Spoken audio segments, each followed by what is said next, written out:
آخر کیا وجہ تھی کہ حضرت نوح علیہ السلام کو اللہ تعالیٰ کے حکم سے کشتی بنانی پڑی؟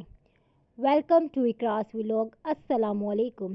اللہ تعالیٰ نے حضرت نوح علیہ السلام کو عراق کے لوگوں کی طرف نبی بنا کر بھیجا۔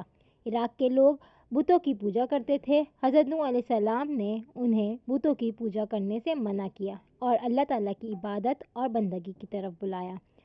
ان کو اللہ تعالیٰ کی نافرمانی سے روکا۔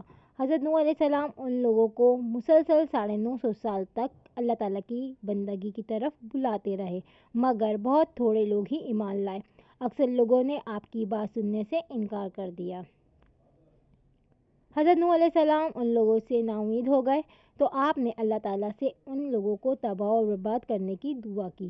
اللہ تعالیٰ نے آپ کی دعا سن لی۔ اللہ تعالیٰ نے حضرت نوح علیہ السلام کو بتایا کہ آپ کی قوم کو سیلاب کے ذریعے تباہ کیا جائے گا، اس لیے آپ ایک کشتی تیار کریں۔ حضرت نوح علیہ السلام نے اللہ تعالیٰ کے حکم سے ایک بہت بڑی کشتی بنانا شروع کی تو وہاں کے لوگ مذاق کرتے اور کہتے، کیا یہ کشتی خشکی پر چلے گی؟ حضرت نوح علیہ السلام ان کی باتیں خاموشی سے سنتے اور صبر کرتے۔ اس کشتی میں 3 درجے تھے۔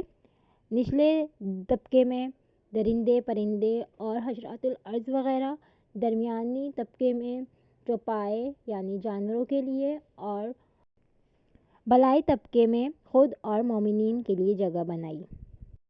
جب ان کی قوم پر عذاب نازل ہونے اور ہلاکت کا وقت قریب آ گیا تو اللہ تعالیٰ نے حضرت نوح علیہ السلام سے اس عذاب کے نازل ہونے کی یہ علامت بتائی تھی کہ جب تم تندور سے پانی ابلتا ہوا دیکھو تو سمجھ لینا عذاب کے نزول کا وقت آ پہنچا ہے۔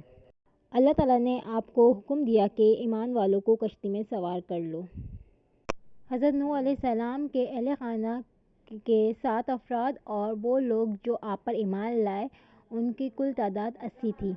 اس کے بعد ایک تندور سے پانی ابلنا شروع ہو گیا اور آسمان سے بارش برسنا شروع ہو گئی۔ دیکھتے ہی دیکھتے ہر طرف پانی ہی پانی ہو گیا۔ 7 دن تک بارش برستی رہی۔ اللہ کی نافرمانی کرنے والے سب لوگ پانی میں غرق ہو گئے۔ اس میں آپ کی ایک بیوی اور ایک بیٹا بھی شامل تھا۔ اس سیلاب سے صرف وہ لوگ بچے جو حضرت نوح علیہ السلام پر ایمان لائے تھے۔ حضرت نوح علیہ السلام کی کشتی کئی دن تک پانی پر تیرتی رہی۔ جب بارش کا پانی تھم گیا، زمین کا پانی خشک ہو گیا تو کشتی ایک پہاڑ جس کا نام جوڈی ہے پر رک گئی۔ حضرت نوح علیہ السلام اور ان کے ساتھی کشتی سے اتر آئے اور سکون کے ساتھ زندگی بسر کرنے لگے۔ ویڈیو پسند آئے تو لائک شیئر کرنا مت بھولیے گا۔ ملتے ہیں نیکسٹ ویڈیو میں، جب تک کے لیے اللہ حافظ۔